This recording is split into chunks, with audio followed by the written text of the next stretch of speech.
عليهم غير المغضوب عليهم ولا الضالين. إن الله وملائكته يصلون على النبي يا أيها الذين آمنوا صلوا عليه وسلموا تسليما. اللهم صل وسلم على سيدنا محمد في الأولين وصل وسلم على سيدنا محمد في الآخرين وصل وسلم على سيدنا محمد في الملأ الأعلى إلى يوم الدين وصل وسلم على جميع الأنبياء والمرسلين وعلى الملائكة المقربين وعلى جميع عباد الله الصالحين من أهل السماوات والأرض. ورضي الله تبارك وتعالى عن ساداتنا ذوي القدر الجليل أبي بكر وعمر وعثمان وعلي وعن سائر أصحاب رسول الله أجمعين وعن التابعين وتابع التابعين لهم بإحسان إلى يوم الدين واحشرنا وارحمنا معهم برحمتك يا أرحم الراحمين. يا الله يا حيون يا قيوم لا إله إلا أنت يا الله يا واسع المغفرة يا أرحم الراحمين. جددوا إيمانكم بذكر لا إله إلا الله لا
فإن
صراط الذين أنعمت عليهم غير المغضوب عليهم ولا الضالين. إلى روح سيدنا الفاتح المقدم محمد بن علوي بعلوي ونجم سادتنا صفية في مشرق ومغاربها، خصوصا سيدي الشيخ القاضي الجلاني وسيدي الشيخ أحمد بداوي وسيدي الشيخ أحمد الرفاعي وسيدي الشيخ إبراهيم الدسوقي وسيدي الشيخ جد الإسلام وسيدي الشيخ أحمد بن عيسى بن وجيل والشيخ إسماعيل الجبرتي وسيدي الشيخ محي الدين بن عرابي وسيدي الشيخ جنيد البغدادي وإلى روح ساداتنا القادرية وساداتنا النقشبندية وساداتنا الخوانية وساداتنا العنكبوسية وساداتنا العلوية وساداتنا الأحدابية وساداتنا السقافية وسائر ذرية سيدنا محمد صلى الله عليه وسلم ولا أرواح الأئمة أربع وأصولهم وفروعهم وأهل سلسلتهم والآخرين عنهم شيء لله لهم الفاتحة. بسم الله الرحمن الرحيم الحمد لله رب العالمين الرحمن الرحيم مالك يوم الدين إياك نعبد وإياك نستعين اهدنا الصراط المستقيم صراط الذين أنعمت عليهم غير المغضوب عليهم ولا الضالين آمين. إلى روح كتب الأكوان المحبوب الرحمن شيخنا الشيخ محمد السماني ومصطفى البكري وإمام الغزالي وإمام السنوسي وبهجة وإمام الرملي وإمام الرافعي وأبو حسن الأشعري وأبو منصور المتوريدي وختم الشربيني وخصوصا مرشدنا ومربنا سيدنا محمد أبي أحمد البدر ومولانا هاشم مولانا من الشهيد والنقشبندي وأصولهم وفروعهم وأهل سلسلتهم والآخرين عنهم شيء لله لهم الفاتحة. بسم الله الرحمن الرحيم الحمد لله رب العالمين الرحمن الرحيم مالك يوم الدين إياك نعبد وإياك نستعين اهدنا الصراط المستقيم صراط الذين أنعمت عليهم غير المغضوب عليهم ولا الضالين آمين. وإلى أرواح أجدادنا وجداتنا وجميع المسلمين والمسلمات والمؤمنين والمؤمنات الأحياء منهم والأموات والحاضرين والغائبين والمسافرين والمقيمين في برك وبحرك من المسلمين يا رب العالمين. ونشفع ونختم بها إلى حضرتنا المصطفى محمد صلى الله عليه وسلم وعلى آله وصحبه سادتنا الدنيا وملوك الآخرة شر لله لهم الفاتحة. بسم الله الرحمن الرحيم الحمد لله رب العالمين الرحمن الرحيم مالك يوم الدين اهدنا الصراط المستقيم صراط الذين أنعمت عليهم غير المغضوب عليهم ولا الضالين. اللهم إنا نسألك بحق الفاتحة العظمى والسبع المثاني والقرآن العظيم أن تفتح لنا بكل خير وأن تفضلنا علينا بكل خير وأن تعاملنا يوم لنا معاملتك بكل خير وأن تغفر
Assalamualaikum warahmatullahi wabarakatuh.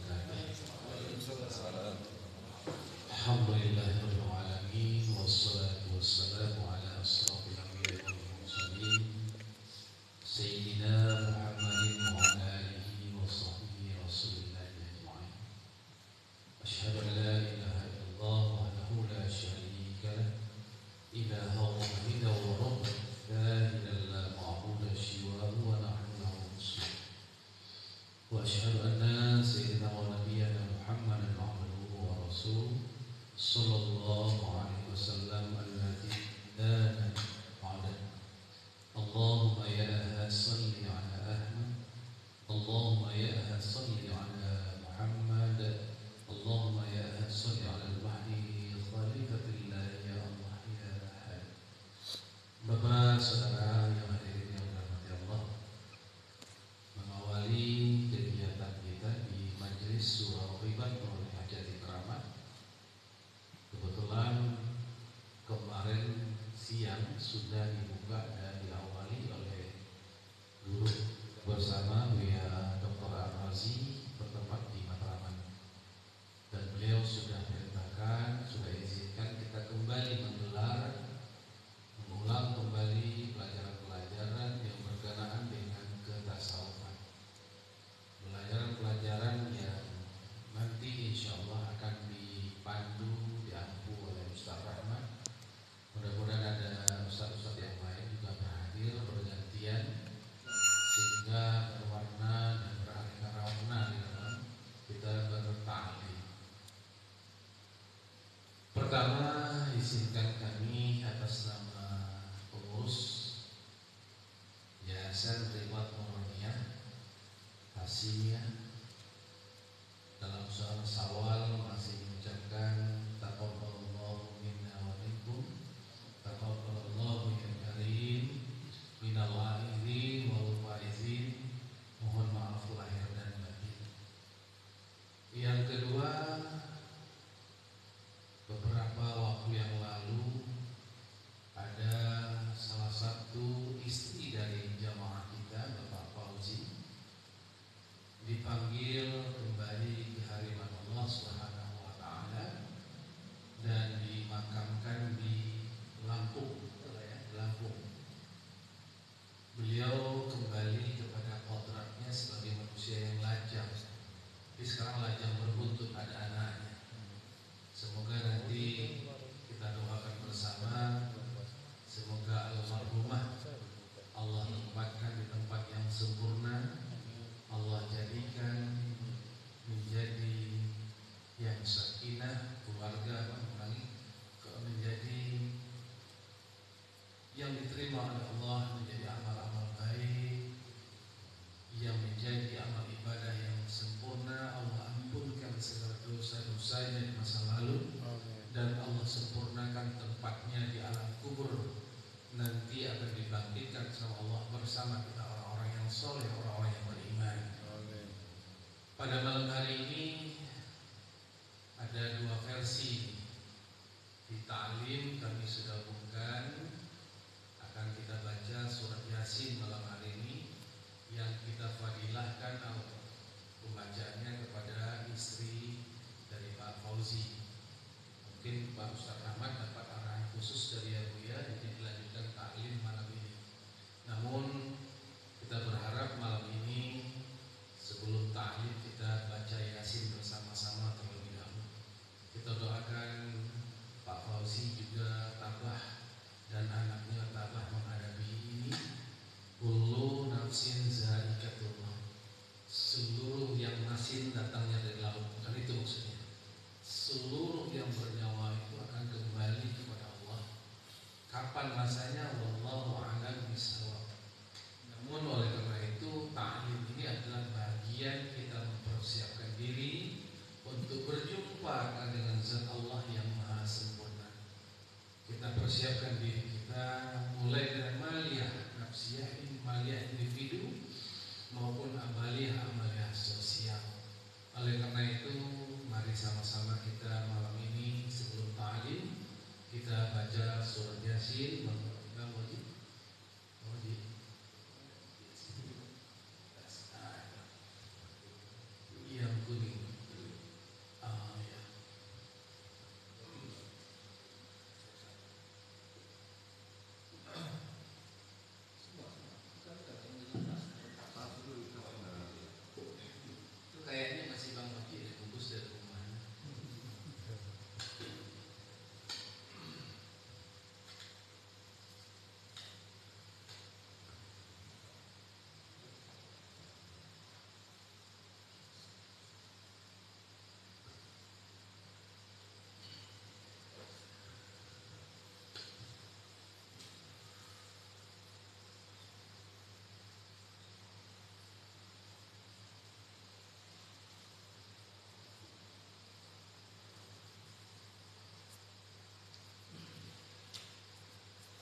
أستغفر الله العظيم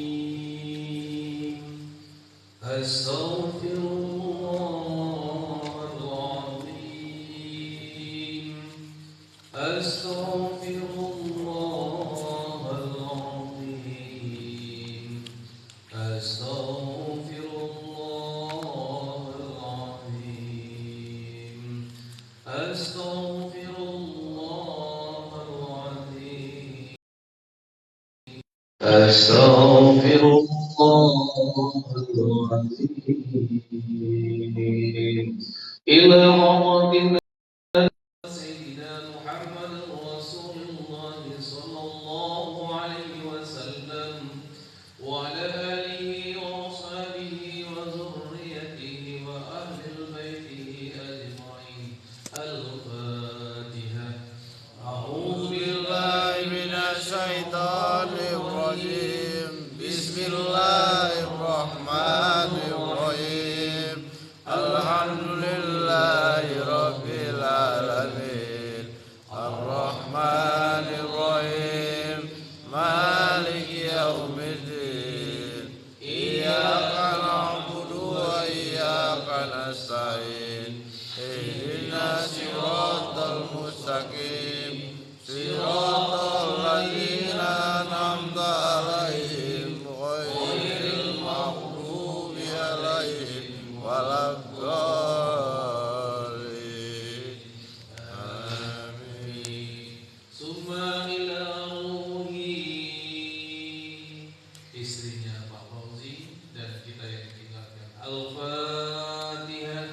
Bismillahirrahmanirrahim. Alhamdulillahi Rabbil Alamin Ar-Rahmanir Rahim Maliki Yawmiddin Iyyaka na'budu wa iyyaka nasta'in Ihdinas siratal mustaqim Siratal ladzina an'amta 'alaihim ghairil maghdubi 'alaihim waladdallin. Amin. Bismillahirrahmanirrahim. Yasin sallallahu alaihi Muhammad wal Qur'anil hakim innaka laminal mursalin ala siratim mustaqim tanzila wazir rahim litundira qauman ma unzira aba'uhum fahum ghafilun laqad haqqal qawlu ala aktharihim fahum la yu'minun inna ja'alna fi a'naqihim aghlalan wa hiya wal azqani fahum muqmahun wa ja'alna bayna aydihim sadan wa min khalfihim sadan fa aghshaynahum fahum la yubsirun wa sawa'un 'alaihim anzartahum am lam tunzirhum la yu'minun innama tunziru man ittaba'a dzikra wa khashiya rahmana bil ghaibi wa bashshirhu bil maghfiratin wa ajrin karim inna nuhyil mauta wa naqulu ma wa asrarhum wa kulla shay'in ahsaynahu fi imamin mubin wa qrib lahum matsalan ashabal qaryati iz ja'al mursalun iz arsalna ila min majid fakadzabu fa'adatna bisadin faqalu inna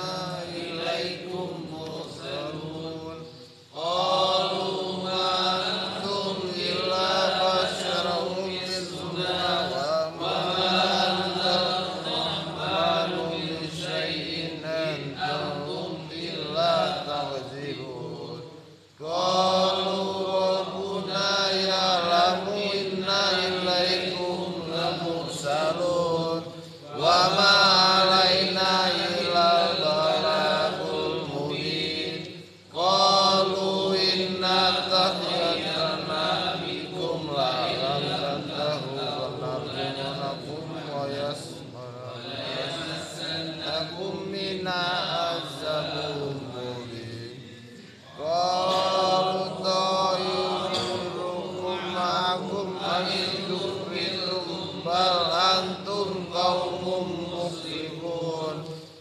وجاء من أقصى المدينة رجل يسعى قال اتبعوا المرسلين اتبعوا من لا يسألكم أجرا وهم مهتدون وما لي لا أعبد الذي فطرني وإليه ترجعون أتخذ من دونه آلهة ذكرهم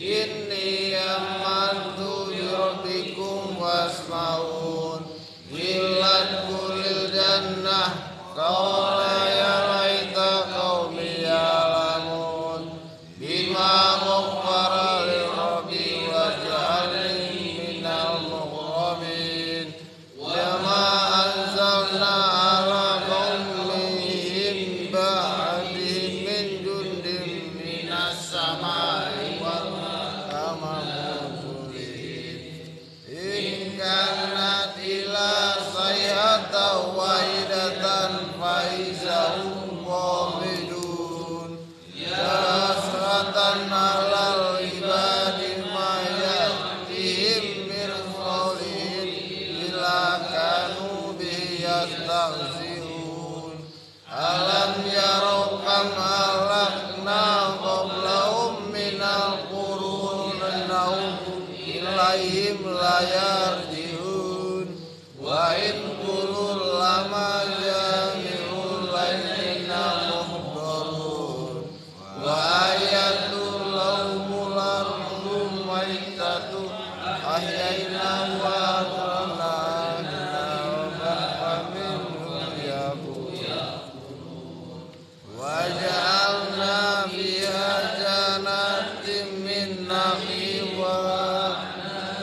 وفجرنا فيها من العيون ليأكلوا من ثمره وما عملته أيديهم أفلا يشكرون سبحان الذي خلق الأزواج كلها مما تنبت الأرض ومن أنفسهم مما لا يعلمون وآية لهم الليل نسلخ منه النهار وإذا مظلمون والشمس تجري لمستقر لها ذلك تقدير العزيز العليم والقمر قدرناه منازل حتى أتاك الجند القديم لا الشمس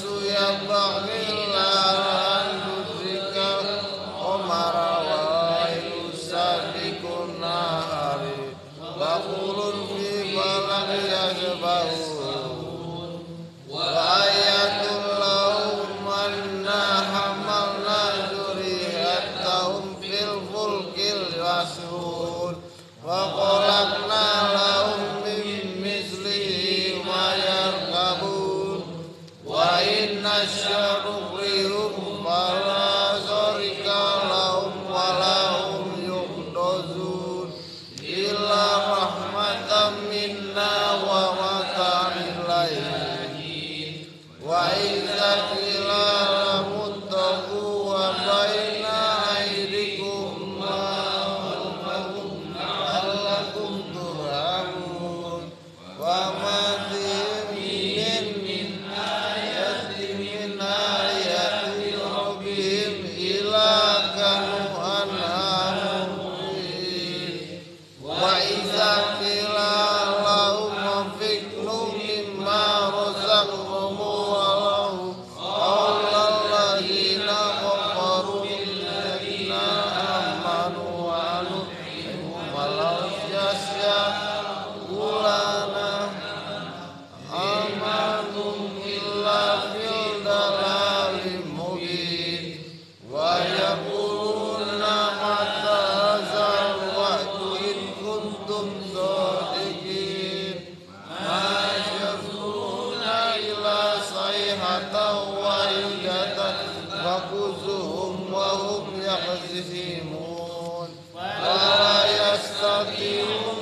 Alhamdulillahi Rabbil Alamin. Wassalatu wassalamu ala asrafil anbiya'i wal mursalin Sayyidina Muhammadin wa ala alihi wa sahbihi Rasulillahi ajma'in. Allahumma ighfir lahu warhamhu wa'afihi wa'afu anhu wa aqrim nuzulahu wa wasi'na madkhalahu. Allahumma la tahrim ajrahu wa la tahtimna ba'dahu wa ikhwanil ladzina sabaquna bil iman wa taj'al fi qulubina ghillal ladzina amanu rabbana innaka ra'ufur rahim. Allahumma rabbana zalamna anfusana wa illam taghfir lana wa tarhamna lanakunanna minal khasirin. Allahumma ya muqallibal qulub tsabbit qulubana ala dini wa ta'atik. Allahumma a'inna ala zikrika wa syukrika wa husni ibadatik. Allahumma antas salam wa minkas salam wa ilaika ya'udus salam fahayyina rabbana bis-salam wa adkhilna jannata daras salam tabarakta rabbana wa ta'alaita ya dzal jalali wal ikram. Allahumma inna nas'aluka salamatan fid din wal afiyatan fil jasad wa ziyadatan fil ilmi wa barakatan fil rizqi wa tawbatan qabla al maut wa rahmatan indal maut. Allahumma hawwin alaina fi syaqratil maut wal najata minan nar wa afwal ilal hisab. Allahumma rabbana atina fid dunya hasanah wa fil akhirati hasanah wa qina adzaban nar. Subhanaka rabbil izzati amma yasifun wa salamun alal mursalin walhamdulillahi rabbil alamin. Al-Fatihah. Bismillahirrahmanirrahim. Iya.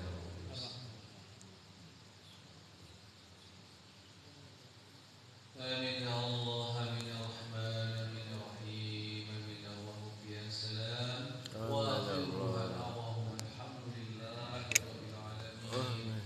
Bapak saudara yang dirahmati Allah, moga-moga apa yang kita niatkan Allah ijabah dan Allah sampaikan kepada almarhumah dan kepada kita yang ditinggal, termasuk keluarga kita yang sakit, istri yang sakit, anak yang kurang sehat, bahkan ada jamaah kita yang kurang sehat. Semoga Allah sembuhkan dari segala macam penyakitnya. Allah berikan penderitaan sakitnya. Allah berikan sakitnya menjadi amal ibadah di sisinya dan menjadikan pahala yang berlipat ganda dengan ketabahan dan ketawakaan. Kita yang berhadir yang sehat, semoga Allah istiqomahkan kita dalam Islam, istiqomahkan dalam iman, istiqomah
bisa meminta ini kalau ada kegiatan-kegiatan yang seperti ini, kalau bisa kita cari di hari yang lain agar kegiatan taklim yang telah diwajibkan oleh guru kita itu tidak bentrok, dan kita pun juga ada persiapan sebelumnya.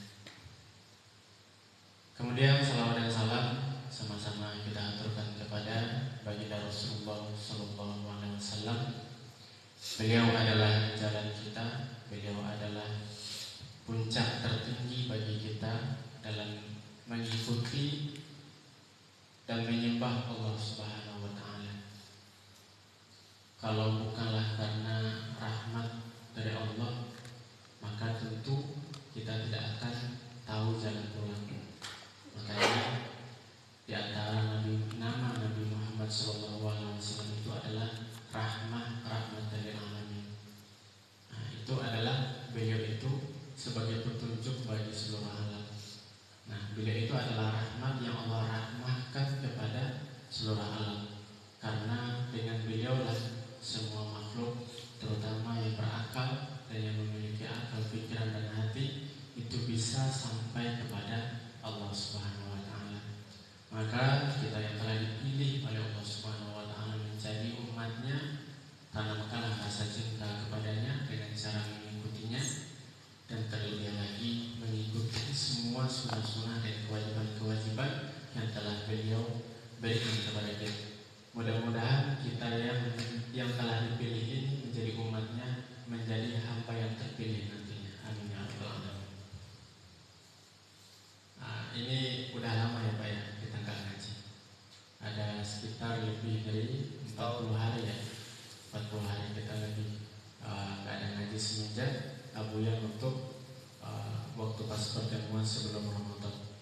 Tapi mudah-mudahan kita selalu diberikan kesehatan oleh Allah untuk tetap istiqomah dalam menuntut ilmu, karena ilmu adalah faridatun ala kulli muslimin, adalah kewajiban bagi setiap umat Islam.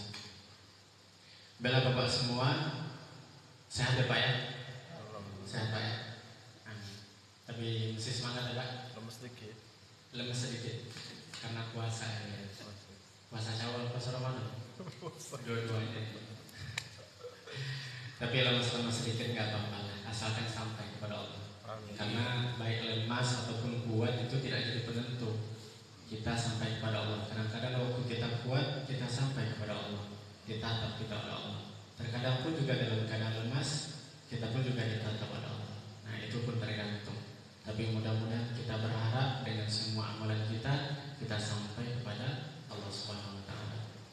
Baiklah, sebelum kita masuk kepada matan kita, mari kita hadiahkan dulu Al-Fatihah kepada Shahibul Kitab Al-Imamuna Imam Al-Ghazali, dan juga kepada guru kita Sayyid Maulana Muhammad Abi Ahmad Al-Badar, dan juga kepada guru kita Maulana Abu Ya'urja Hashim. Semoga Allah Subhanahu wa Ta'ala selalu memberkahi beliau, selalu memberikan kekuatan kepada beliau, dan kita sebagai muridnya bisa mengikutinya dengan mahabbah kepada guru, mahabbah kepada Rasulullah, dan mahabbah kepada Allah Subhanahu wa Ta'ala. Lahumul Fatihah.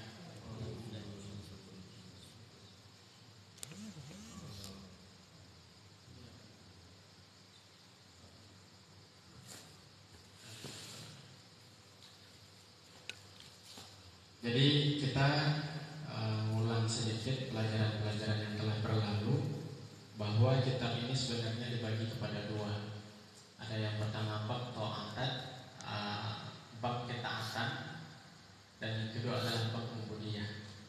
Bab taat itu mencakup di dalamnya toharoh, mencakup di dalamnya adab-adab yang berkaitan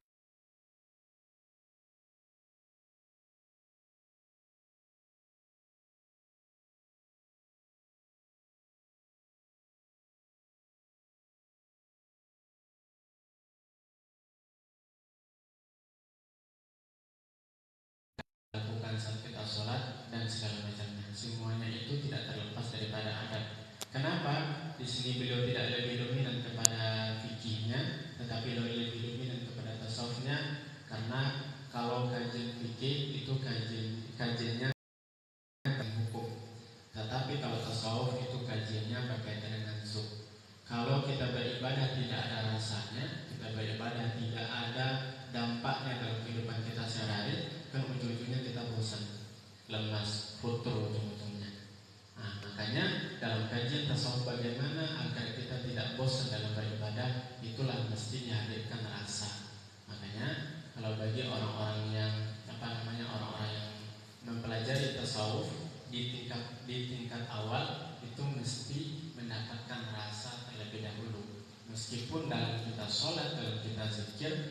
tujuan kita itu bukanlah rasa, tetapi tujuan kita adalah ilahi anta maksudi wa ridha maksudi. Tujuan kita adalah Allah Subhanahu wa taala. Tetapi bagaimana kita akan sampai kepada Allah Subhanahu wa taala kalau tidak ada rasanya? Maka rasa itu harus kita coba. Adakah rasa itu nikmat ataukah rasa itu tidak nikmat ataupun pahit malahan. Nah, baik saat kita berzikirnya ataupun dalam ibadah-ibadah yang lain. Karena dari semua rasa yang tercampur, nantinya kita akan bisa membedakan mana sih yang salah untuk kita, yang benar untuk diri kita, dan yang tidak benar untuk kita. Nah, semuanya itu berawal dari situ.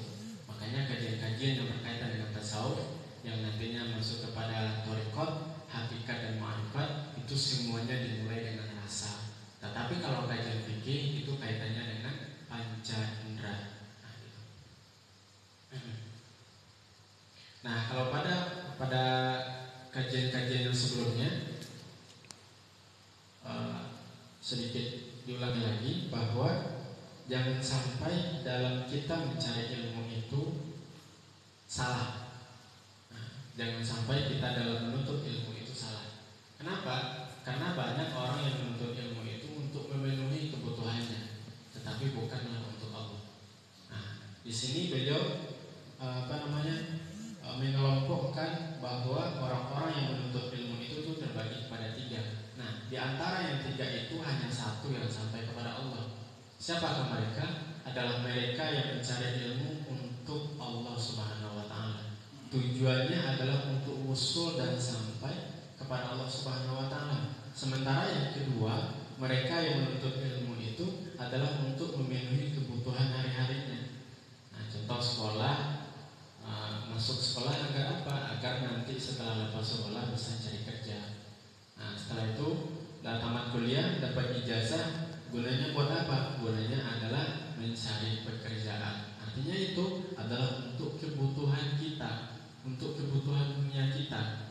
Kalau karena itu kita mencari ilmu, baik itu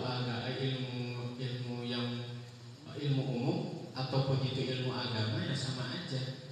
Bahkan itu ilmu agama malah yang kita carinya, ujung-ujungnya itu tidak akan ada ridhonya di sisi Allah, akan hampa.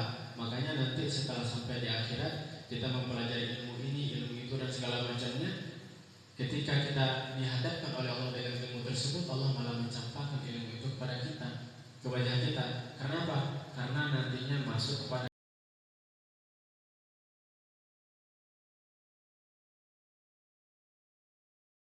ilmu itu buat apa? Adalah untuk bermegah-megahan. Nah, biasanya ini jatuhnya banyak kepada para dai, kepada para ustadz. Nah, berceramah ataupun berkhutbah dan segala macamnya, ujung-ujungnya adalah fulus, untuk mencari kemegahan ataupun untuk mencari ketenaran dan segala macamnya. Semuanya di situ. Ataupun ingin dikenal oleh orang lain atau ingin namanya disebut oleh orang lain, itu adalah bentuk daripada kemegahan. Kalau niat kita di situ dalam menuntut ilmu, maka jalannya itu sudah salah. Ilmu itu tidak akan bermanfaat bagi kita, bahkan itu akan memberi mudarat kepada kita. Makanya kalau kita mencari ilmu, terutama ilmu-ilmu yang berkaitan dengan ibadah mahdoh, ibadah-ibadah yang ini, itu mesti harus kita kontrol. Karena setiap saat niat kita ini bisa berubah. Kadang untuk pas kita dapat haji atau dapat pengalaman-pengalaman baru, ya berubah lagi niat kita.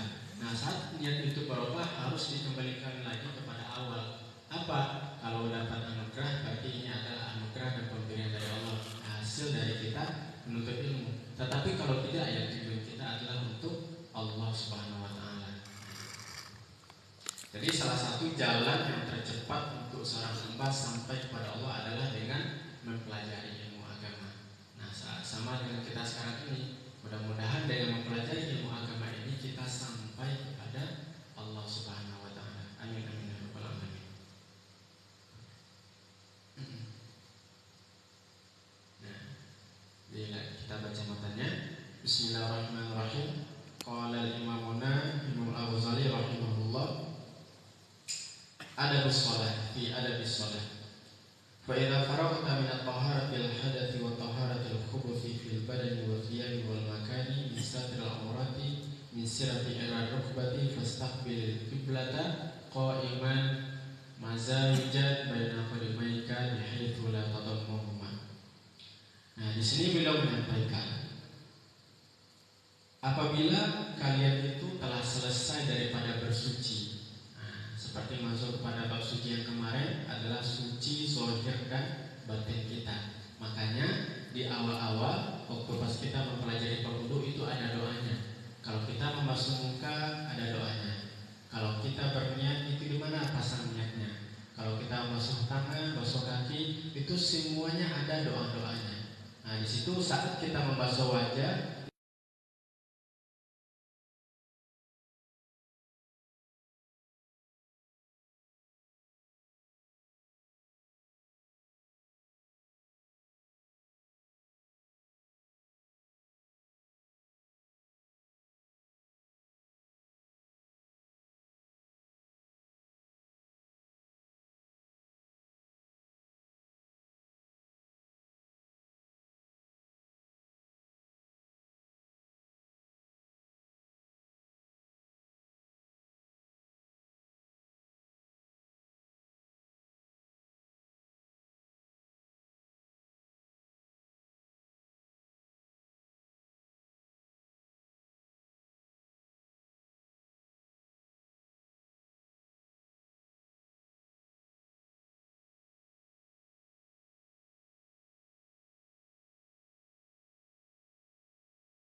tentu saat kita menyucikan wajah kita itu wajah batin kita itu juga sudah suci, belum tentu kalau tidak kita sucikan pula. Nah, bagaimana caranya? Salah satu bentuknya adalah dengan berdoa. Ya Allah, kan kalau di doa yang waktu pas membasuh wajah itu, Allahumma bayyid wajhi binurika. Ya Allah, putihkanlah wajahku dengan cahayamu. Artinya apa? Diputihkan dari apa? Daripada zulumat dosa. Nah, di wajah ini apa aja yang ada? Ada mata, ada hidung, dan ada mulut. Nah, ini mesti yang mata ini sama mulut ini mesti sering-sering kita taubatkan dan kita sucikan. Nah, gitu. Kalau kita berwudu, nah itu nggak sah wudu kita kalau secara hakikat tidak kita sucikan secara batin. Nah, kalau kita tidak hafal bahasa Arabnya, kita niat dalam hati aja. Ya Allah, sucikanlah mataku, ampunilah dosa mataku, dan ampunilah dosa mulutku, atau dosa semua wajahku. Nah, di sini. Nah, itu mesti kita lakukan. Agar apa? Agar wudhu kita itu melahirkan cahaya. Nah. Terus di sini minat taharatil kudusi wa taharatil kubusi. Kalau di sini adalah hadas dan kotoran. Nah, hadas dan kotoran itu baik hadas besar ataupun hadas kecil, baik najis ataupun yang tidak najis. Nah, tetapi kalau saat ada bersuci maka hal itu harus kita lakukan. Artinya menyucikan wajah kita yang zahir dan yang batin. Kita banyak. Terus kalau di sini adalah fil badani, pada keseluruhan badan. Nah, gitu. Memang kita berwudu hanya pada yang 5, wajah, terus telinga, 2 tangan dan kaki. Nah, hanya segitu. Tetapi kalau di sini adalah fil badani, artinya mesti kita menyucikan semuanya. Makanya saat kita berwudu setelah pasang niat itu lebih banyak kita membaca istighfar kalau kita tidak hafal doa-doanya. Ya Allah, ampuni dosa mataku. Saat nyampe telinga, ya Allah, ampuni dosa telingaku. Nah, ya Allah, ampuni dosa. Kalau setelah di telinga rambut, telinga, satu apa lagi? Tangan. Nah, makanya sebelum masuk ke tangan minta dulu, ya Allah, sucikan qalbuku, ampunilah dosa hatiku. Nah, setelah itu baru masuk pada tangan. Ya Allah, ampunilah dosa tanganku. Nah, setelah tangan itu mesti berurutan. Ya Allah, ampunilah dosa butunku. Butun apa? Butun itu adalah perut kita. Ya Allah, ampunilah dosa perutku yang ada makanan haramnya, ada makanan makruhnya, dan ada makanan syubhatnya, dan banyak juga makanan yang halalnya. Kalau ada yang halal, alhamdulillah. Tapi kalau yang enggak, gimana? Gimana cara kita menyucikannya? Ya dengan beristighfar dan menekatkan di situ, menguatkan di situ. Makanya bagi kalangan ahli sufi, ada sebagian dari guru-guru kami itu saat beliau berwudu itu sangat-sangat lama banget wudu. Kenapa? Karena beliau melihat tetesan-tetesan dosa dari tubuhnya, dari matanya itu dilihat alirannya. Itu kalau orang yang sudah diberikan kasyafnya oleh Allah. Makanya saat melihat air ngalir dari tubuhnya itu kotor semua. Nah, makanya lamanya mereka berwudu itu bukan karena ingin bersih kinclong kayak itu, tapi kinclong batinnya dari apa? Dari dosa. Bisa nggak kita mendapatkan hal yang seperti itu? Bisa. Bagaimana caranya? Dengan cara belajar. Dengan cara belajar dan mempelajarinya. Mudah-mudahan kita masuk kepada Amin. kepada golongan orang-orang yang bisa melihat hakikat ini. Amin. Karena ini pun juga kalau bisa harus kita dapatkan. Karena kalau tidak ya sama aja, nggak suci kita jadinya, nggak bersuci. Memang sah secara fikih, tetapi secara hakikat itu belum tentu sah. Nah, gitu. Biasanya kalau orang sudah benar dalam hakikatnya, itu dalam secara fikihnya dan dari tata cara berwudunya, itu pun juga sudah pasti suci. Makanya orang-orang yang masuk ke dalam hakikat dan ma'rifat itu mustahil bertentangan dengan yang namanya syariat. Bahkan yang dikerjakan oleh mereka itu jauh lebih sempurna dibandingkan orang-orang yang mengerjakan syariat saja. Kan kalau di fikih saat kita membasuh wajah, saat kita berwudu kan hanya bagian situ saja. Kan setelah itu nggak dibahas-bahas lagi, cuma hanya sampai di situ. Kalau airnya nggak nyampe ke sini, nah berarti batal wudunya. Itu kalau kajian fikih. Kalau dalam kajian hakikat lagi, berarti itu beda lagi.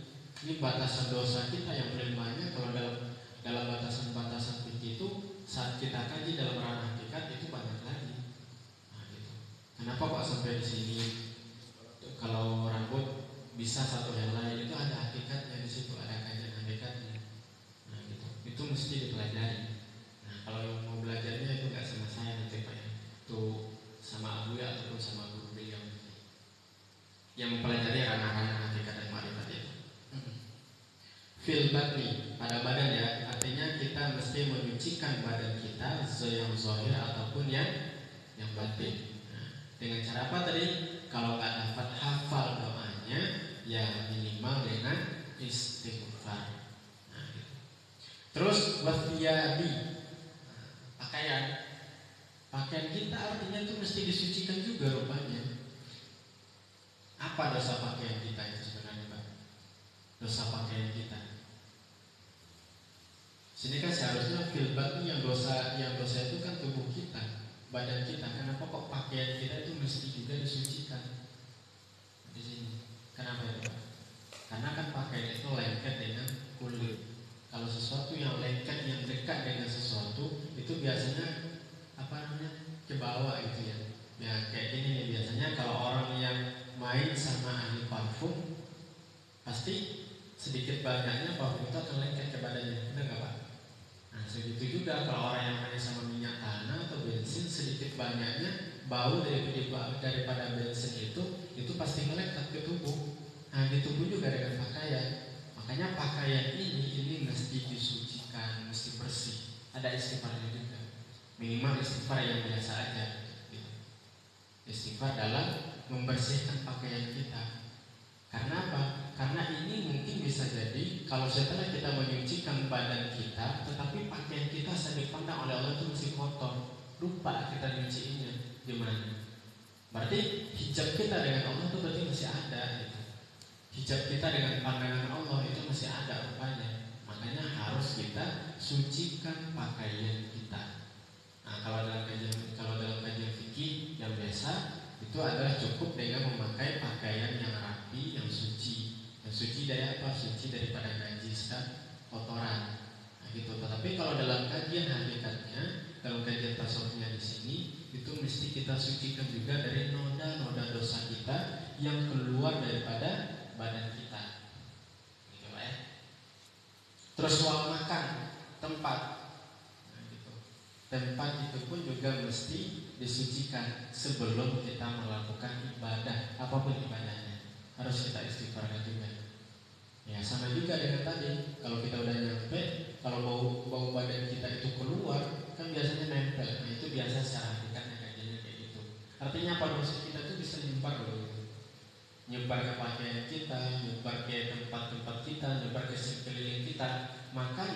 sifat maksiat kalau bertemu dengan seorang wali maka nggak senang dia.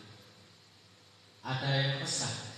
Atau kalau kita dekat sama dekat sama teman kita yang suka bohong atau yang sudah apa segala macam, yang suka maksiat, yang munafik dan segala macamnya, itu senang nggak kita? Enggak, pasti terasa hal itu, pasti terasa. Nah, gitu pun juga dengan dosa. Ngerasain tempat ini semuanya kan makhluk Allah, ada ruhnya, hidup mereka ini, ada rasanya di situ. Mereka ini memiliki berdampak daripada apa? Daripada dosa yang kita kerjakan. Kalau itu tidak kita bersihkan, maka bagaimana kita akan menyembah dan menghadap Allah Subhanahu wa taala. Jadi itu harus diperhatikan zahir dan batin.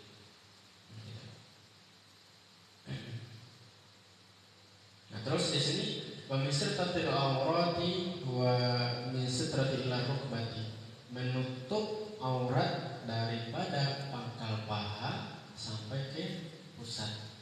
Nah, kenapa kok aurat itu dari paha sampai ke pusat? Karena itu adalah sumber dari segala dosa kita. Nah, ini nih yang paling penting kita yang lebih banyak kita istighfarkan. Dari apa? Daripada dosa. Karena apapun semua mata ini akan jelalatan karena apa? Karena ada panggilan dari bawah. Lihat perempuan yang cantik ataupun yang behel-behel segala macamnya, itu akan ada daya tarik karena apa? Karena ada rangsangan panggilan dan koneksi dari bawah. Oh, bukan sengaja berarti Ustaz ya? Bukan sengaja, ada panggilan dari kepala bawah. Pak. Nggak sengaja berarti ya? Itu sumbernya itu. Terus kan sampai pusat tadi itu kan, perut kita ini dimana? Kan di antara pusat kita ini. Lapar kita melihat kemaksiatan dan kemungkaran itu karena apa? Karena ada panggilan dari perut kita. Makanya tumpukan dosa itu daripada perut dan paha. Makanya di sini ada ditegaskan adalah menutup aurat yang terutama itu dari pangkal paha sampai ke pusat. Itu semua maksiat mulai dari tangan kita, telinga kita, kepala kita yang berpikiran jorok lah, ataupun mata ataupun hidung, itu semuanya bersumber dari dua ini, kemaluan dan perut. Makanya kalau orang-orang yang meninggal nantinya itu paling lama sakaratul mautnya itu pada dua itu, pada kemaluan dan butun. Nah, itu pada kemaluan dan butun. Pakai apa kita bungkus? Adalah pakai pakaian kesucian. Apa pakaian kesucian itu? Adalah dengan istighfar. Kalau sudah kita istighfarkan, berarti kita sudah membungkus membungkus paha kita, aurat kita yang terbuka jelek ini yang semua sumber daripada dosa ini dengan apa? Dengan nur, dengan cahaya. Nah, di situ kan udah nggak ada celah lagi tuh. Kalau tempat udah kita istighfarkan, badan sudah kita istighfarkan, aurat pun juga sudah kita tutup. Artinya meskipun dia sudah bersih, sudah suci, itu mesti kita tutup juga. Dengan apa? Salah satunya itu adalah nantinya dengan adab-adab menjaga kita tentang masalah aurat, jangan sampai kelihatan. Makanya pakai celana yang terbuka pangkal paha ke atas itu biasa itu dilarang. Karena itu adalah sumber ini juga yang ujung-ujungnya masuk kepada ranah kemaksiatan. Itu sebab dilarang.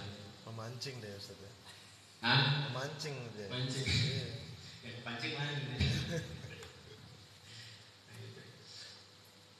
Terus kalau kita sudah suci dari semua ini, suci zahir kita, suci badan kita, suci pakaian kita, suci tempat kita, suci dan ketika semua itu sudah suci, lalu kita bungkus aurat kita dengan pakaian-pakaiannya, maka berdirilah maka fastaqbilal qiblata qa'iman muzawijan bainal qadimaika bihaitsu la tadammahuma, maka menghadap kiblatlah.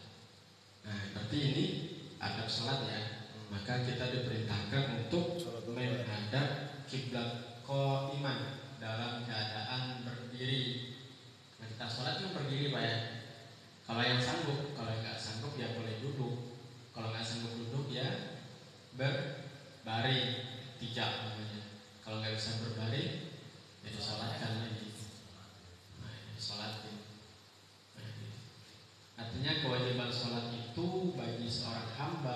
selama ia masih menghembuskan nafasnya di atas dunia ini, selama itu pula lah kewajiban dan beban sholat akan selalu diberikan oleh Allah. Terus muzawijan baina qadimaihi, yang artinya yang setara gitu ya. Nah, gini, antara kaki kita yang satu dengan kaki yang lain ini harus mesti setara. Nah, jangan sampai kayak gini nih, ke belakang satu, ke depan satu. Harus jaga, lurus, harus seimbang. Bagaimana kalau dengan kaki yang bengkok? Itu lain hal itu. Tapi ini bagian sembuh dan sehat fisiknya. Berarti mesti setara. Apa maknanya? Kalau kita mau menghadap Allah, yang menghadaplah dengan apa? Ya dengan cara yang baik. Kalau berdua ya? Kalau lagi ya berdua berarti itu lain hal. Ya, kalau kita menghadap kepada Allah, menghadaplah dengan sempurna, dengan serapi mungkin. Muzawijan ini adalah dengan serapi mungkin, dengan sebisa kita, sebagus kita, sekuat kita dalam menghadap Allah Subhanahu wa Ta'ala. Jangan kita menghadap Allah dengan loyo-loyo, lemas, enggak. Nah, ini makanya di sini harus dengan semangat, harus dengan ada wirah gitu. Gimana? Menghadap seorang raja, menghadap presiden, kayak tentara itu hormat. Tembak mati. Itu mesti kakinya tuh mesti lurus itu tuh, mesti lurus, mesti sejajar gitu. Menunjukkan apa? Menunjukkan kesiapannya gitu dalam menghadap raja. Nah, gitu pula kita dengan Allah. Makanya di sini adalah qa'iman muzawijan, berdiri sempurna lagi sejajar baina qadimaihi, antara dua kaki. La tadammahuma, enggak boleh rapat, kaki itu enggak boleh rapat, harus kita renggangkan, yang minimal segini lah. Segini ataupun segini tambah setengahnya. Harus kita renggangkan. Agar apa? Agar bisa angin lewat lagi gitu, Pak. Gitu enggak maknanya, Pak? Kalau kita rapatkan angin enggak lewat, kalau kita renggangkan kayak gini angin lewat. Tidak.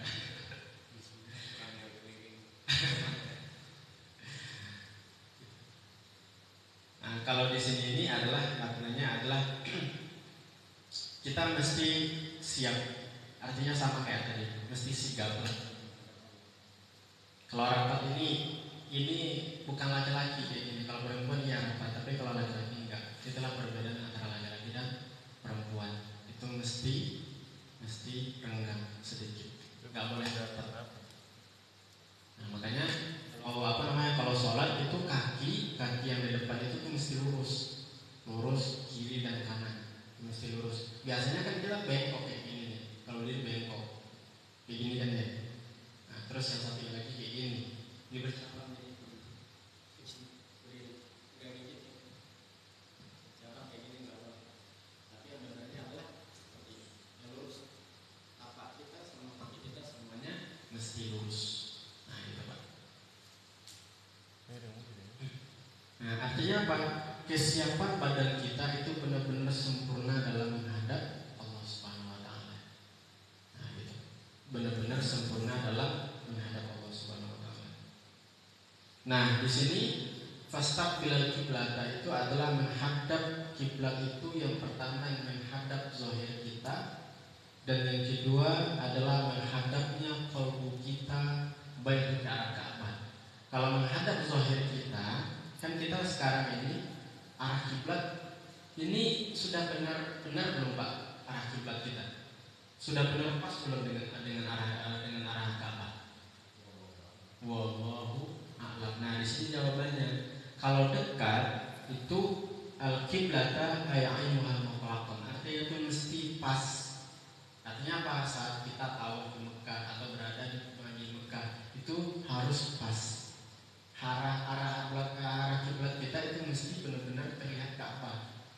Tetapi kalau yang di sini ini adalah sangkaan kita saja, menurut prasangka. Kalau sih kira-kira sudah lurus menghadap kiblat kita ini ke arah Ka'bah, ya nggak apa-apa, itu diperbolehkan. Makanya kalau di masjid-masjid dan di musola-musola itu biasanya kan ada tuh sebagian masjidnya udah lurus tapi setelah itu apa namanya? Sejarahnya bengkok, sejarahnya bengkok. Nah, itu sebenarnya nggak boleh. Nah, karena apa? Karena di sini kajiannya adalah zon. Memang kalau di merah ini itu sudah pasti. Kan ada juga katanya itu kan karena udah banyak gempa bumi terjadi kan ada pergeseran lempeng, berarti arah kiblat pun juga udah berubah. Itu nggak bisa jadi dalil di situ. Nah, karena apa? Karena dalil di sini udah jelas, dalil dari para ulama sudah jelas. Makanya guru daripada Abuya, yaitu Syekh Ali Mustafa Yaakob menyampaikan dulu sewaktu beliau hidup kan banyak tuh pada masa-masa itu orang-orang yang menentang pergeseran arah kiblat. Beliau malah menyebutkan ini masalahnya adalah masalah zon, sangkaan kita aja, bukan masuk masalah kepada ainnya, Ka'bahnya itu sendiri. Ka'bah itu adalah arah kiblat. Kalau kita di daerah Ka'bah itu nggak apa-apa, itu memang mesti lurus. Tetapi kalau jauh seperti ini itu nggak boleh, nggak usah. Ya malah membingungkan umat jadinya. Biasanya masjid bisa terisi ditambah 2 sok malah kurang jadinya kan. Itu mesti diperjelas. Nah, makanya kalau kita berada di hutan, berada di ruangan terbuka yang nggak di masjid, yang kita nggak tahu arah kiblatnya, itu apa? Gimana cara kita sholat? Pakai apa? Pakai zon kan, sangkaan, prasangka. Ini kira-kira udah benar. Ini matahari terbit dari sini, berarti arah kita sedikit miring ke sini. Nah, kayak gitulah kira-kira. Berarti menurut prasangkaan kita sah nggak sholat kita? Sah, boleh. Nah, gitu. Kalau di sini banyak pendapat-pendapat para ulama, tapi semuanya membolehkan. Karena di sini ada ainnya, ada zonnya. Ada ain secara mutlak dan ada zonnya secara secara pilihan kita. Nah, gitu Pak.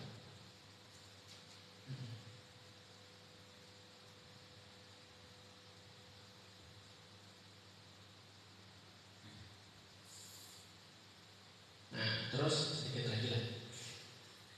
Wasbi waqal imam waqra' qul a'udzu birabbin nas tahassanna biha minasyaitonir rajim wa ahdara qalbaka ma anta fihi wa faraghahu minal wasawisi wanzur baina yaday taqwa wa minan tanaja wastaha an tanaja maulaka biqalbi wa ghafilin wa sadri mahshunin wa khabisi syahwati. Nah, di sini beliau menyampaikan kepada kita menghadap kiblat itu zahir dan batin. Artinya pandangan kita tertuju ke arah kiblat, bukan ke Mekah, ya. Di sininya bukan Mekah, tapi arah kiblat. Bukan Ka'bah juga, tapi arah kiblat. Nah, karena kita jauh, tapi kalau dekat iya Ka'bah. Tapi kalau kita dari sini berarti menujunya arah kiblat. Nah, jadi menghadap zahir dan batin kita. Terus berdiri dalam keadaan sempurna. Setelah kita berdiri dan tegak dalam keadaan sempurna, maka berdoalah kepada Allah Subhanahu wa taala. Yang pertama di situ diperintahkan adalah membaca surat An-Nas. Qul a'udzu birabbin nas. Nah, gitu. Itu sampai akhir. Makanya disunahkan membaca surat An-Nas. Qul a'udzu birabbin nas malikin nasil hasil. Atau setelah itu bisa boleh juga dipendek tapi ditambahin dengan doa. Jadi qul a'udzu birabbin nas tahassanna biha minasyaitonir rajim. Nah, kenapa di sini kita diperintahkan untuk membaca surat An-Nas dan tahassanna biha minasyaiton? Karena biasanya yang paling banyak kita bawa ke dalam sholat itu apa? Kan perkara sosial. Yang apa? Baik itu sama istri, kebutuhan anak, kebutuhan perut dan segala macamnya. Makanya di situ ditekankan membaca surat An-Nas. Bukan qul a'udzu birabbil falaq, tetapi qul a'udzu birabbin nas. Karena biasanya kita yang hidup di dunia ini, lingkupan kita ini tidak lepas dari yang namanya sosial. Makanya di situ ditekankan membaca surat An-Nas. Karena surat An-Nas itu adalah perlindungan kita daripada bisikan-bisikan manusia. Bisikan-bisikan manusia, ragu-ragu manusia yang ujung-ujungnya itu semua kita bawa ke dalam sholat. Kita sholat jasad kita sholat tapi pikiran kita malah ke kerjaan, pikiran kita sholat malah mikirin utang. Biasanya seperti itu. Nah itu apa ya, kaitannya semuanya dengan nasab, dengan manusia. Makanya kita diperintahkan untuk membaca Qul a'udzu birabbin nas. Kalau di sini bacanya cuma 1 kali. Tapi kalau guru saya dulu menyampaikan 3 kali, bacanya 3 kali. Terus tahassana biha minasyaitonir rajim. Diberi kekebalan oleh Allah. Berilah kami kekebalan oleh Allah Subhanahu wa taala ataupun perlindungan dari apa? Daripada syaitan. Daripada syaitan. Nah, itu wajib. Kalaupun kita tidak membaca surat An-Nas ataupun tidak membaca doa ini, minimal kita membaca A'udzubillahi minasyaitonir rajim, bismillahirrahmanirrahim, minimalnya di situ, ditambah dengan syahadat dan sholawat. Nah, gitu. Kalau kita sudah tidak sempat membaca surat An-Nas atau doanya, nah, inilah adabnya. Karena hakikatnya manusia dan syaitan sebelum kita sholat itu bisa datang berbondong-bondong, dunia datang berbondong-bondong, syahwat datang berbondong-bondong pada kita. Untuk apa? Untuk mengganggu kita sholat, mengganggu konsentrasi kita. Kesusah kita sendirian sementara musuh kita banyak. Gimana tuh? Kalau bukan karena perlindungan Allah di situ, maka kita tidak akan bisa sholat. Sholat kita tidak akan pernah lurus, tidak akan pernah benar sholat kita. Makanya orang-orang yang sholat tidak baca ta'awuz, tidak baca doa, tidak baca syahadat dan sholat, itu secara hakikatnya sholatnya sudah tertolak, gak sah sholatnya. Karena apa? Karena menganggap sholat itu adalah ia yang bisa mengerjakan, padahal itu adalah pertolongan dari Allah Subhanahu wa taala. Makanya karena kita tidak meminta pertolongan kepada Allah, disitulah sholat kita galau terus. Sholat kita ada aja masalahnya. Contohnya kalau sebelumnya udah seger nih, mau sholat, udah mandi, udah apa segala macamnya, tahu-tahunya saat sholat Allahu Akbar, pikirannya udah kemana-mana. Nah, situ. Karena kita tidak meminta perlindungan kepada Allah Subhanahu wa taala. Kalau secara fikih sah nggak ya? Sah. Tapi secara hakikatnya belum tentu. Pasti sudah tidak sah. Makanya di sini ada tambahnya adalah wa ahdar qalbaka ma'anta fihi, sementara dan hadirkanlah qalbumu selama engkau berada di dalam sholat. Kan kita susah sangat nih. Menghadirkan qalbu itu adalah khusyuk kita. Artinya kita ingat Allah. Apa lisan kita membaca ayat-ayat yang diwajibkan, membaca ayat-ayat Al-Fatihah dan zikir segala macamnya, dan qalbu kita itu menyebut nama Allah. Boleh menyebut ataupun juga boleh mengingat. Artinya kita ingat loh kepada Allah. Hati kita itu menyebut Allah, bukan menyebut kunci, bukan menyebut masalah-masalah dunia. Enggak itu. Nah, makanya di sini diperintahkan adalah dan hadirkanlah qalbumu selama engkau berada di sholat, di dalam sholat. Wa farawahu minal wasawisi, dan kosongkanlah pikiranmu dari yang namanya was-was. Bagaimana cara kosongnya? Ya, pertama dengan meminta doa kepada Allah, dan yang kedua adalah dengan cara ya ada usaha kita lah. Gitu. Di sini mesti ada usaha kita. Kalau datang rasa was-was, datang bisikan-bisikan itu mesti langsung ditepis. Gak boleh dibiarkan. Karena kalau sekali dibiarkan, biasanya akan terus, akan masuk sehingga kita lupa dengan sholat kita. Kan ada tuh orang yang lupa dengan sholatnya, lupa dengan rakaatnya, lupa dengan bacaannya, lupa dengan Al-Fatihahnya. Kadang-kadang setelah rukuk, nih kayaknya saya sholat zuhur apa sholat asar tadi. Biasa kayak gitu.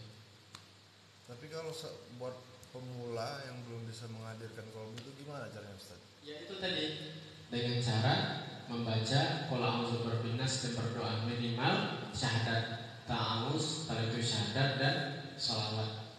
Minimalnya di situ. Yang memang sulit ini butuh bertahun-tahun kita untuk mengerti. Karena musuh kita banyak. Problem kita dengan hari-hari kerja kita aja itu udah susah banget kan.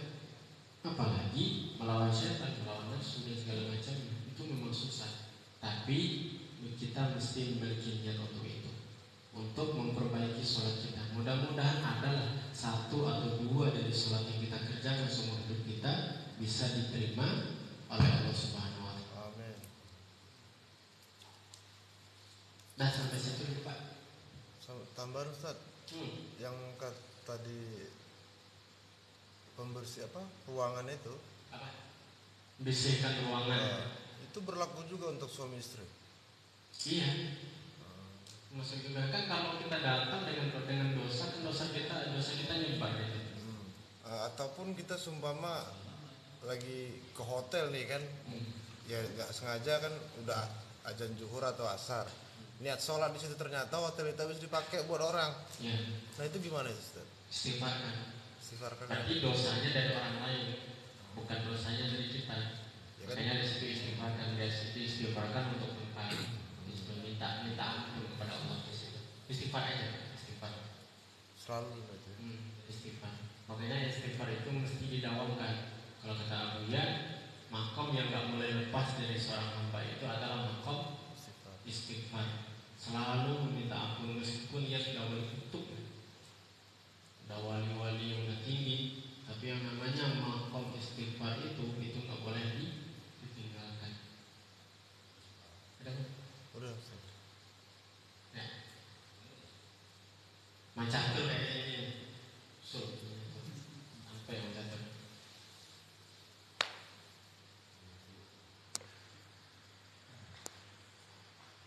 Kenapa? Ada. Ya.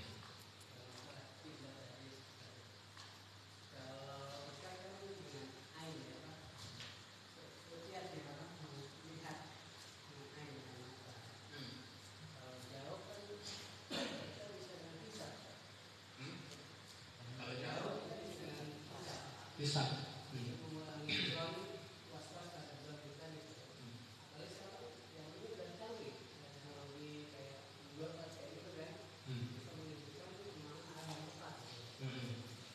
Itu boleh. Kalau kita pakai alat atau pakai apa gitu itu diperbolehkan.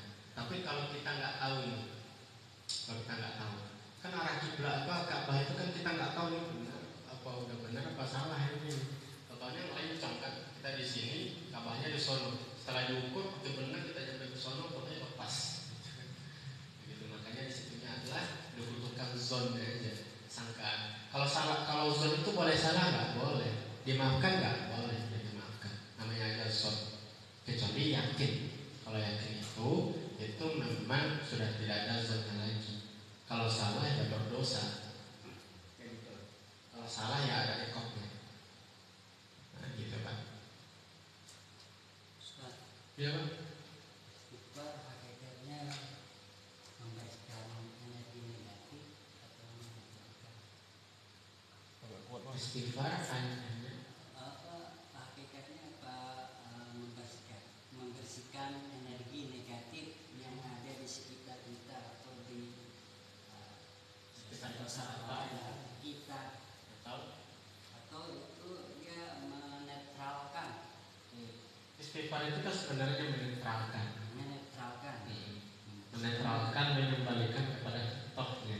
Ya maksudnya energi negatif itu jadi Bukan energi kalau di sini, bukan energi, tetapi menetralkan dosa, membersihkan dosa. Kayak istighfar. Ya kan kalau kita istighfarkan tempat kita yang mau kita sholat, nah itu istighfarnya apa? Istighfarnya itu adalah artinya buat tempat kita, artinya menetralkan tempat kita sholat. Masa kita sholat, tetapi di situ bekasnya itu adalah bekas dosa, dipandang oleh Allah di situ kita nanti. Yang enggak, mungkin kita udah bersih, udah rapi, contohnya ada najis, tempatnya kotor. Kan kalau dalam pandangan Allah dosa itu kan kotor, sebuah kemungkaran kan. Nah, itu tuh adalah sebuah yang kotor. Makanya kalau tempat ini mesti dibersihkan. Makanya Buya di sini kan membersihkan tempat dulu. Nah, bagi salah satu bentuknya adalah dengan cara kita berwiri, dengan cara kita baca hati, baca yasin dan segala macam. Itu adalah salah satu bentuk untuk membersihkan tempat. Kan kadang-kadang kalau kita pergi ke suatu tempat, kan kadang-kadang hawanya panas aja gitu. Itu kan bisa kita ngerasain. Berarti itu ada yang nggak beres.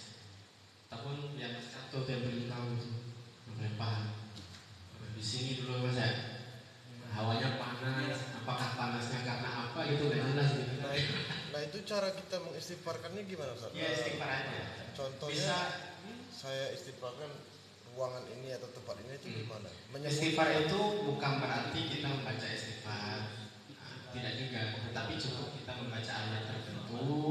Nah sama kayak ruqyah, gitu kan. Itu kan salah satu bentuk membersihkan daripada jin-jin. Itu kayak itulah contohnya istighfar. Kalau ayat ruqyah kan itu biasanya baru membersihkan energi, tapi kan kalau istighfar ini kan membersihkan dosa. Membersihkan dosa. Dosa di sekitar. Energi apa? Ya, beda ya.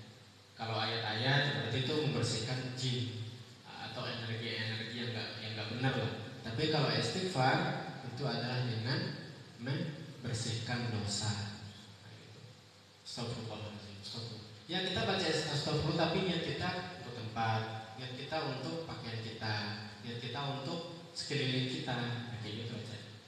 Nggak mesti kita astagfirullahaladzim lil makani, ya ribet jadinya kan. Apalagi kalau nggak bisa bahasa Arab ya susah jadi. Astagfirullahaladzim lisyari, astagfirullahaladzim lisajadi. Untuk sejadah kita itu baca juga enggak gitu. Itu mau sholat zuhur sampai asar baru kelar. Iya makanya lama jadinya. Kalau Semua banyak yang istighfar. Iya banyak istighfar. Bagaimana satu sekali istighfar? Iya. Gak Jadi sholat Jumat, apalagi sholat Jumat jadi lebih bahaya. Kita malah ini kan biasa kan kita duduk di belakang.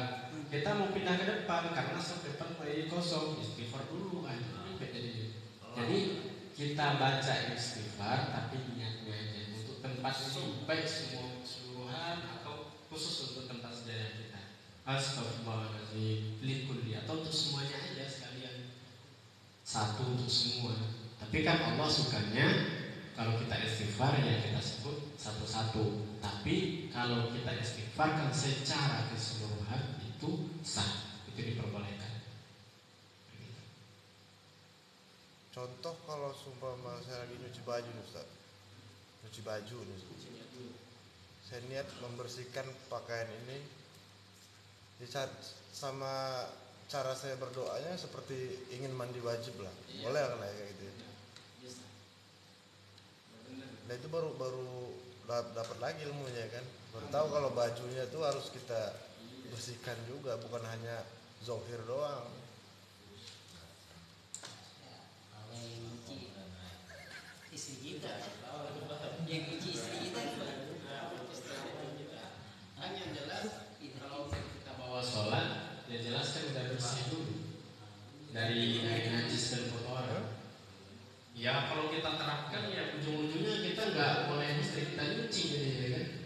Kita sendiri yang nyuci ya ibadah. Kita bekerja iya segala macam iya.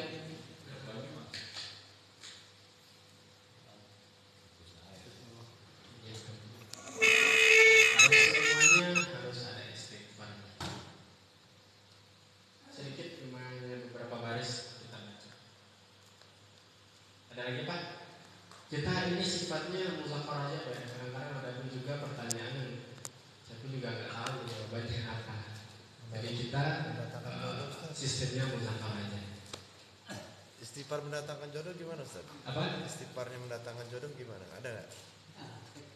Saya ada dulu. Ada ya? Itu bisik-bisik aja Pak. Mata itu bisik-bisik. Oh gitu.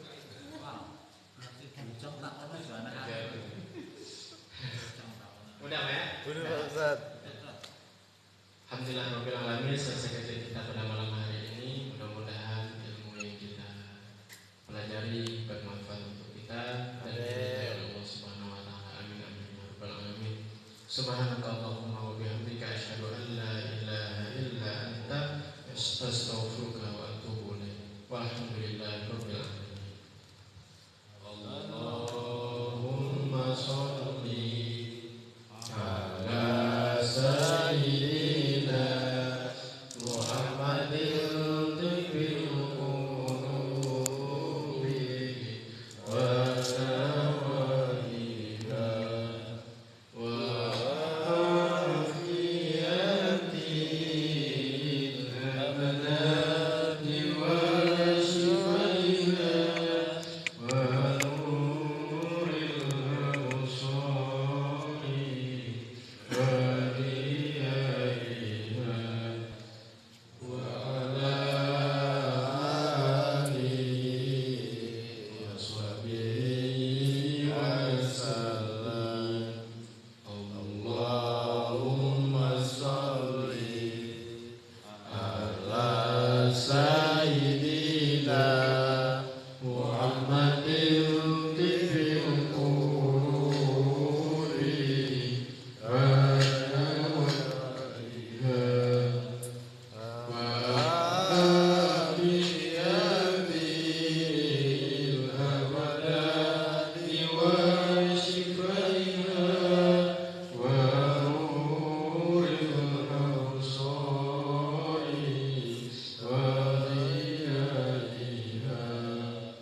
atas bang ya. Lampunya di atas. Itu nyalainnya di apa yang di bubur apa ya? Oh. Jangan terang-terang, ini aja yang dinyalain.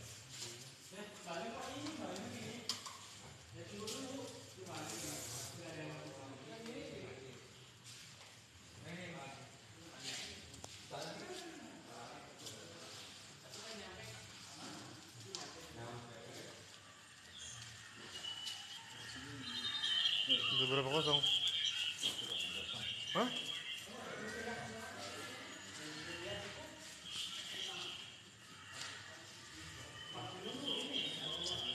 Nonton bola dulu guys, nonton bola guys.